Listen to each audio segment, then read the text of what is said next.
चोर साला mafia coaching वाला हो, शिक्षक हो, दलाल हो, ठेकेदार हो, अधिकारी हो, नेता हो, उस पर अंकुश लगाने की जरूरत है। माननीय की तीनों शिफ्ट की परीक्षा कैंसिल की जाए। तो माननीय मुख्यमंत्री नीतीश कुमार जी, माननीय उप मुख्यमंत्री तेजस्वी जी जो युवाओं के नेता हैं, ये पूरी तरह से विवादित हो गया है। उनसे मेरा अनुरोध है, मैं बार बार कह रहा हूं कि उनका पैर तक पकड़ने के लिए तैयार हूं। या कोचिंग माफिया हो, या दलाल हो, या ठेकेदार हो, आपके शराबबंदी को सैल्यूट, और इसकी जांच सीबीआई से कराइए।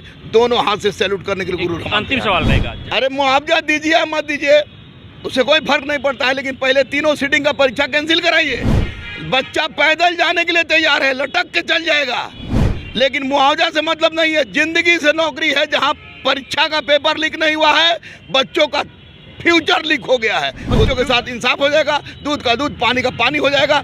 बिहार में बीते दिनों संपन्न हुए बीएसएससी के एग्जाम में पेपर लीक का मामला सामने आया और अब विभाग के द्वारा एग्जाम को कैंसिल कर दिया गया है।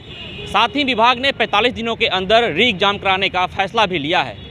एग्जाम के मसले पर विद्यार्थियों के इशूज़ पर प्रमुखता से अपनी बातों को रखने वाले गुरु रहमान हमारे साथ हैं। सर, एग्जाम को कैंसिल कर दिया गया है, क्या लगता है विद्यार्थियों के मोरल पर इसका प्रभाव पड़ेगा? देखिए, एग्ज़ाम को कैंसिल नहीं किया गया है, फर्स्ट सीट के एग्ज़ाम को कैंसिल किया गया है। निश्चित रूप से इससे थोड़ी सी खुशी है, लेकिन अभी भी बच्चे संतुष्ट नहीं हैं और बच्चे का एकमात्र डिमांड है कि तीनों शिफ्ट की परीक्षा कैंसिल की जाए। और मेरी भी यह डिमांड है कि तीनों शिफ्ट की परीक्षा कैंसिल की जाए, क्योंकि एक शिफ्ट में क्वेश्चन 1 घंटा पहले निकल गया, तो निश्चित रूप से अब दोनों शिफ्ट के अन्य दोनों शिफ्टों की परीक्षा पर विश्वास नहीं रह गया, संशय की स्थिति बनी रहेगी। और सबसे बड़ी बात है कि रिजल्ट में केवल 2187 लड़कों का रिजल्ट होगा फाइनली, और उसमें फेल करने वाले बच्चों की संख्या ज़्यादा होगी। अगर ये परीक्षा रद्द नहीं होती है तो ऐसी परिस्थिति में बच्चों के मन मस्तिष्क में एक बात जरूर रहेगा कि अगर क्वेश्चन आउट नहीं होता तो हम पास कर जाते। अतः माननीय मुख्यमंत्री नीतीश कुमार जी, माननीय उप मुख्यमंत्री तेजस्वी जी जो युवाओं के नेता हैं, उनसे मेरा अनुरोध है,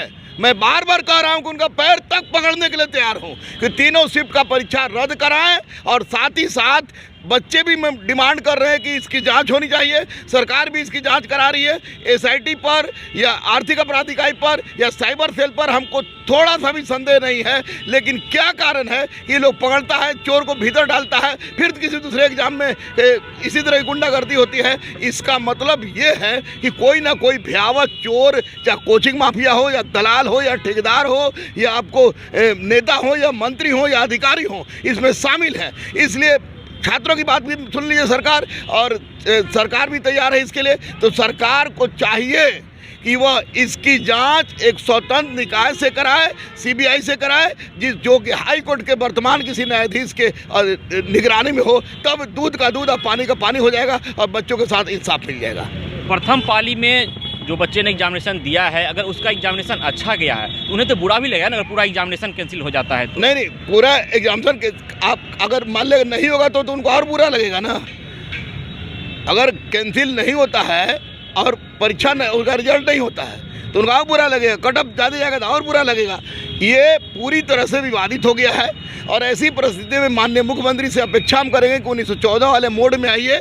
जैसे इंटर और स्तरीय को आपने एक सारा का सारा कैंसिल कर दिया था, इसी तरह पूरा तीनों का तीनों शिफ्ट कैंसिल कीजिए और सीबीआई से जांच करा दीजिए। आपके शराबबंदी को सैल्यूट, आपके महिलाओं को 35% आरक्षण देने को सैल्यूट। एक बार छात्रों की ओर ध्यान डालिए, तीनों शिफ्ट का कैंसिल कराइए। चोर दलाल चाहे कितना भी बड़ा क्यों ना हो, उसको पकड़िए और इसकी जांच सीबीआई से कराइए। दोनों हाथ से सैल्यूट करने के लिए गुरु। अंतिम सवाल रहेगा, जब तेजस्वी यादव नेता प्रतिपक्ष थे उस वक्त बीएसएससी का एग्जाम, बीपीएससी का एग्जाम कैंसिल हुआ था, पेपर लीक हुआ था, उस वक्त उन्होंने मुआवजे की मांग उठाई थी। अब सरकार में क्या गुरु रहमान भी आवाज़ उठाएंगे कि जो बच्चे गए हैं एग्जामिनेशन देने दूर दूर तक, क्या उन्हें मुआवजा दी जाएगी? अरे मुआवजा दीजिए या मत दीजिए, उससे कोई फर्क नहीं पड़ता है, लेकिन पहले तीनों सीटिंग का परीक्षा कैंसिल कराइए।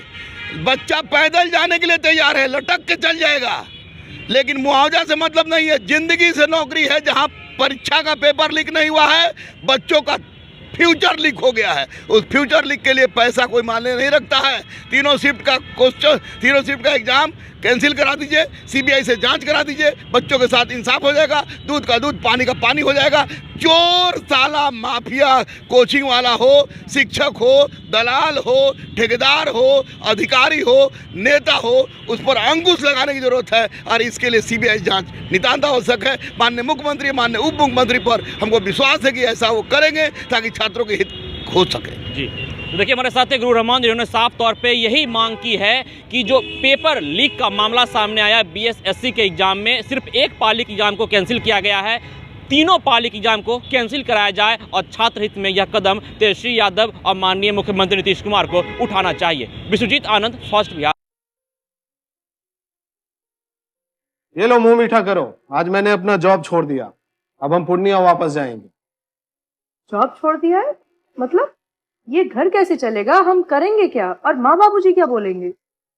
इसलिए मैं एक और मिठाई का डब्बा लाया, अपने बिजनेस के लिए लोन अप्रूव हो गया। अरे लोन अप्रूव हो गया वो तो ठीक है, लेकिन पूर्णिया में हम रहेंगे कहाँ? अपना घर भी तो नहीं है वहाँ। इसलिए तो एक और मिठाई का डब्बा अलग से लाया हूँ। हमने पूर्णिया में घर ले लिया है, पूर्णिया के ई होम्स पैनोरमा में। पूर्णिया में पैनोरमा ग्रुप लेकर आए हैं ई होम्स पैनोरमा, बड़ा घर, आलीशान जिंदगी और अत्याधुनिक सुविधाओं के संग। अरे अरे, अब क्यों मुंह मीठा करवा रही हो?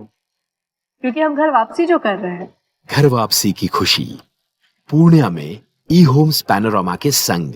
ई Homes Panorama, luxurious lifestyle redefined.